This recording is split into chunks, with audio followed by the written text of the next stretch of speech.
Hey guys, this is Ashish and you are watching banking type. दोस्तों, आज हम बात करने वाले एक ऐसे डिजिटल सेविंग अकाउंट की जो स्मार्ट भी और सिंपल भी है और इसका नाम है एफआई मनी अकाउंट। इसका इंटरफेस है मॉडर्न न्यू बैंक जैसा, लेकिन बैकएंड में अकाउंट चलता है फेडरल बैंक के थ्रू, यानी ऐप एफआई का, लेकिन पैसा सिर्फ फेडरल बैंक में। कोई एक्स्ट्रा पेपर वर्क नहीं, सब कुछ मोबाइल से इंस्टेंट अकाउंट ओपन करो, यूपीआई सेटअप करो और बैंकिंग को बना लो एकदम एफर्टलेस। इस वीडियो में आपको मिलेगा अकाउंट का complete review, features, benefit, charges और सब कुछ एकदम क्लियर लैंग्वेज में। और हाँ, अगर वीडियो पसंद है तो वीडियो को लाइक जरूर करें और हमारे चैनल को भी सब्सक्राइब कर लें। तो चलिए अब वीडियो शुरू करते हैं। तो दोस्तों, आज हम बात करने वाले एफआई जीरो बैलेंस अकाउंट के बारे में। और हाँ, एक और बात, FI mu zero balance account का कोई फिजिकल ब्रांच नहीं है। अगर आप इस बैंक में अकाउंट खुलवाना चाहते हो तो आपको अकाउंट ऑनलाइन ही खुलवाना पड़ेगा। और हाँ, एक और इम्पोर्टेंट बात, यह बैंक का टाई फेडरल बैंक के साथ है, इसलिए आपको कोई भी टेंशन लेने की जरूरत नहीं है। तो चलिए वीडियो में आगे बढ़ते और देखते हैं एलिजिबिलिटी के बारे में। एफआई मनी का जीरो बैलेंस अकाउंट ओपन करना काफी इजी है, लेकिन कुछ बेसिक कंडीशन है जो आपको फुलफिल करनी होती है। सबसे पहले आपका एज 18 साल से ज्यादा होना चाहिए और हाँ, आपको इंडियन रेसिडेंट भी होना चाहिए। बस इतना ही। अगर आप इस दोनों क्राइटेरिया को फुलफिल करते हो तो आप FI zero balance account open कर सकते हो बिना किसी प्रॉब्लम के।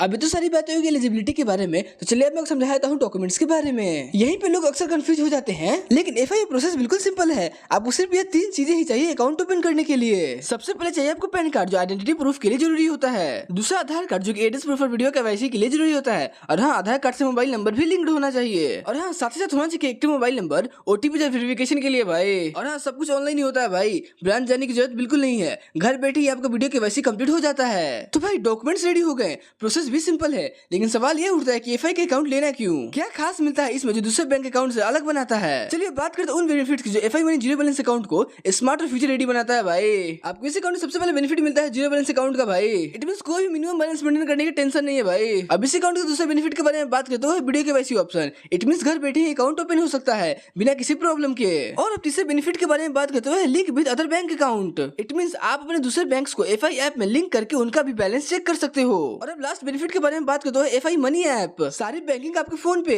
स्पेंड ट्रैकिंग हो, एफडी हो या फिर यूपीआई, सब कुछ एक जगह, यानी एक मॉडर्न फुली डिजिटल एक्सपीरियंस बिना किसी ट्रेडिशनल बैंकिंग के हेडेक के। तो दोस्तों, फीचर तो काफी स्मार्ट मिलते हैं, लेकिन बैंकिंग का असली काम तब होता है जब आप एटीएम या कार्ड यूज करते हो। तो चलिए अब बात करते हैं एफआई मनी के डेबिट कार्ड और उससे जुड़ी इंपॉर्टेंट डिटेल्स की। सबसे पहले अकाउंट ओपन करते ही आपको इंस्टेंट वर्चुअल डेबिट कार्ड मिल जाता है, जो आप ऑनलाइन पेमेंट के लिए यूज कर सकते हो। और हाँ, अगर आप तो एफआई मनी का फिजिकल डेबिट कार्ड भी ऑर्डर कर सकते हो। तो चलिए अब बात करते हैं इश्यू और एनुअल चार्जेस के बारे में, जो कि है बिल्कुल जीरो। आपको कोई भी एक्स्ट्रा पैसे नहीं पे करने हैं डेबिट कार्ड के लिए। अब मान लो अगर आपका कार्ड खो गया, फिर डैमेज हो गया, फिर आपको रिप्लेस करना चाहिए, तो उसके लिए आपको 199 प्लस जीएसटी का चार्ज पे करना पड़ेगा नए डेबिट कार्ड के लिए। तो अभी तो सारी बातें होगी डेबिट कार्ड चार्जेस के बारे में, तो चलिए मैं समझाता हूँ ट्रांजैक्शन चार्जेस के बारे में। अगर आप एटीएम ट्रांजैक्शन करते हो फेडरल बैंक के एटीएम से फिर दूसरे बैंक के एटीएम से, तो वहाँ पे क्या फ्री लिमिट दी गई है और क्या चार्जेस दिए गए हैं। तो आइए सबसे पहले जानते हैं फेडरल बैंक के एटीएम ट्रांजैक्शन के बारे में। यहाँ पे आपको फ्री और अनलिमिटेड ट्रांजैक्शन देखने को मिल जाता है, चाहे वो फाइनेंशियल हो या फिर नॉन फाइनेंशियल। और वहीं अगर आप दूसरे बैंक के एटीएम यूज करते हो ट्रांजैक्शन के लिए, तो आपको हर मंथ 5 फ्री ट्रांजैक्शन दिया गया है, फाइनेंशियल और नॉन फाइनेंशियल दोनों मिलाकर। अब मान लो अगर आपका फ्री ट्रांजैक्शन लिमिट खत्म हो गया है, उसके बाद भी आप ट्रांजैक्शन करते हो तो उसमें कुछ चार्जेस लगेंगी, RS21 पर फाइनेंशियल ट्रांजैक्शन और RS11 पर नॉन फाइनेंशियल ट्रांजैक्शन। तो अगर आप ज्यादा कैश विड्रॉ करते हो तो फेडरल बैंक एटीएम यूज करना ज्यादा फायदेमंद होगा। और हाँ, अगर आप इंडिया के बाहर ट्रेवल करते हो या फ्यूचर में जाने का प्लान है, तो यह जानना इंपॉर्टेंट है कि एफआई मनी डेबिट कार्ड से आप इंटरनेशनल एटीएम से भी कैश विड्रॉ कर सकते हो, लेकिन यहाँ कुछ फिक्स चार्जेस लगती हैं। आपको पर विड्रॉल ट्रांजैक्शन पे RS100 का चार्ज पे करना पड़ेगा। तो हाँ, फैसिलिटी अवेलेबल है, लेकिन यूज करने से पहले चार्जेस का ध्यान जरूर रखना भाई। अब बेसिक तो ठीक है, अब मैं आपको समझाता हूँ फाइनेंशियल और नॉन फाइनेंशियल ट्रांजैक्शन क्या होता है, क्योंकि काफी लोग इसमें कंफ्यूज हो जाते हैं। फाइनेंशियल ट्रांजैक्शन मींस आप एटीएम से कैश विड्रॉ करते हो, होता है फाइनेंशियल ट्रांजैक्शन। और अब नॉन फाइनेंशियल ट्रांजैक्शन के बारे में बात करें तो आप एटीएम में जाकर बैलेंस चेक करते हो, मिनी स्टेटमेंट निकालते हो या फिर पिन चेंज करते हो, ये आता है नॉन फाइनेंशियल ट्रांजैक्शन में। आई होप कि आपको फाइनेंशियल और नॉन फाइनेंशियल के बीच का डिफरेंस समझ आ गया होगा। तो दोस्तों, वीडियो में आगे बढ़ते और देखते हैं छोटी सी बहुत इंपॉर्टेंट बात। अगर आपके अकाउंट में बैलेंस कम है और आप परचेज से एटीएम विड्रॉ ट्राई करते हो, तो ट्रांजैक्शन डिक्लाइन हो सकता है और उसके लिए भी चार्जेस पे करने हैं भाई। अगर एक मंथ आपको 2 बार ट्रांजैक्शन डिक्लाइन हो जाता है, तो उसके लिए आपको कोई भी चार्ज पे नहीं करने हैं। अगर आपको एक मंथ तीसरा ट्रांजैक्शन डिक्लाइन हो जाता है, तो उसके लिए आपको RS25 का चार्ज पे करना पड़ेगा। तो भाई सिंपल सी बात है, ट्रांजैक्शन करने से पहले इंश्योर करो कि आपके अकाउंट में सफिशिएंट बैलेंस हो, वरना बिना काम के पैसे कटेगा।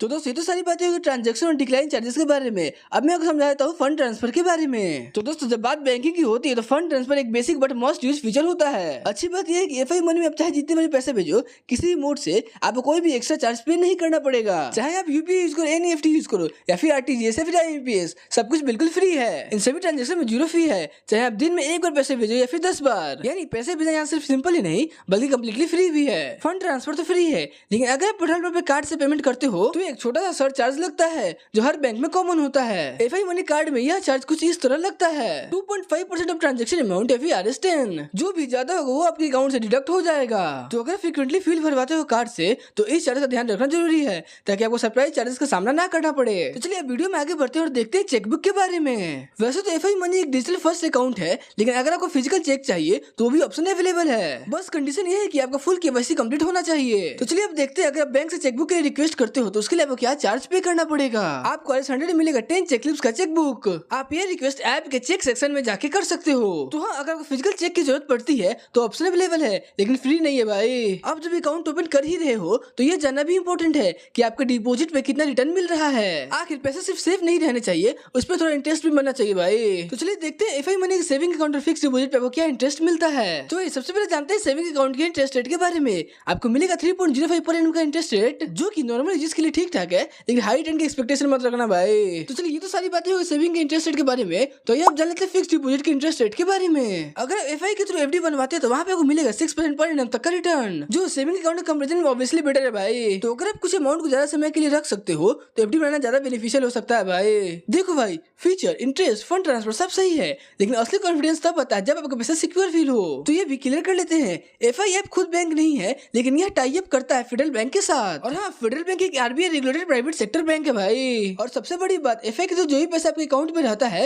वो DICGC यानी deposit insurance and credit guarantee corporation के अंडर इंश्योर्ड होता है। इट मींस अगर कुछ भी एक्सट्रीम हो जाए, जैसे बैंक डिफॉल्ट भी करे, तो भी आपके 5 लाख तक का डिपॉजिट कंप्लीटली सेफ है। अब एक एग्जांपल से समझो भाई, मान लो आपके एफआई अकाउंट में 3 लाख पड़े हैं और किसी रीजन से फ्यूचर में फेडरल बैंक को कोई बड़ा फाइनेंशियल इशू हो जाता है, जैसे बैंक कोलैप्स या शटडाउन, तो आपका पूरा 3 लाख अमाउंट सिक्योर रहेगा, क्योंकि DICGC आपको 5 लाख तक का इंश्योरेंस कवरेज देता है पर पर्सन पर बैंक। अब मान लो अगर अकाउंट में 6 लाख होते तब भी आपको 5 लाख तक का ही पैसे गारंटेड होते, वो भी गवर्नमेंट बैक्ड गारंटी के साथ। इट मींस ऐप मॉडर्न है, बैंक ट्रस्टेड है और पैसा सिक्योर है 3 लेयर सेफ्टी के साथ। सो टेंशन लेने का नहीं, सिर्फ स्मार्टली यूज करने का भाई। हाँ, अब एक और बात, लोगों के मन में कुछ डाउट आता है FI money zero balance account को लेकर, वो भी मैं अभी क्लियर कर देता हूँ। आपको एफआई मनी में ना ही क्रेडिट कार्ड का ऑप्शन मिलता है, ना ही कोई लोन का ऑप्शन मिलता है। इसके अलावा तीसरा डाउट ये है कि क्या आप ब्रांच में जाकर पैसे विड्रॉ या फिर डिपॉजिट कर सकते हो या नहीं। जैसे कि मैंने आपको बताया, एफआई मनी का कोई भी खुद का फिजिकल ब्रांच नहीं है, लेकिन इसका टाई अप जो है फेडरल बैंक के साथ है। सो अगर आपको पैसे विड्रॉ या फिर डिपॉजिट करना है तो आप फेडरल बैंक में जाकर डिपॉजिट या विड्रॉ कर सकते हो। तो दोस्तों ये था complete breakdown FI money zero balance saving account का। फीचर्स लेकर सिक्योरिटी, चार्जेस से लेकर कन्वीनियंस तक सब कुछ मैंने कवर किया है। अगर आप एक modern app based zero balance account ढूंढ रहे हो जिसमें स्मूथ इंटरफेस हो, मिनिमम चार्जेस हो और पैसे भी सिक्योर हो, तो एफआई मनी एक स्ट्रॉन्ग ऑप्शन बन सकता है आपके लिए। अगर वीडियो हेल्पफुल लगे तो लाइक जरूर करना, अपने दोस्तों के साथ शेयर करना जो नए अकाउंट ओपन करने का सोच रहे हैं, और ऐसे ही ऑनेस्ट रिव्यू के लिए हमारे चैनल को सब्सक्राइब करना ना भूलना। मैं मिलता हूं आपको नेक्स्ट वीडियो में एक नए टॉपिक के साथ। तब तक के लिए स्मार्ट रहो, सिक्योर रहो और पैसे वाइजली मैनेज करो। और हाँ, हैप्पी बैंकिंग।